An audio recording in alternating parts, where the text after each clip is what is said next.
Hello বন্ধুরা, good morning. তোমরা কেমন আছো? আশা করি ভালো আছো, আর আমিও ভালো আছি। আর সকাল থেকে দেখো তোমাদের দাদাভাইকে বলছি কি রান্না হবে কি রান্না হবে, কারণ প্রত্যেক দিন কি রান্না করব ভেবে ভেবে কিছুই পাই না। তা আজকে সকাল সকাল তোমাদের দাদাভাই দেখো বাজারে চলে গেল, আর বাজার থেকে দেখো এরকম মাছ কিনে নিয়ে চলে এসছে। মাছগুলোকে ধুয়েও রেডি করে নিয়েছি। মাছগুলোর মধ্যে আমি হলুদ আর নুন ভালো করে মাখিয়ে নেব।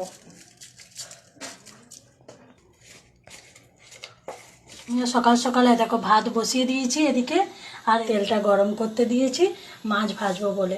আর আমি এক এক করে মাছগুলোকে ছেড়ে দিচ্ছি, তেলটা ভালোই গরম হয়ে গেছে।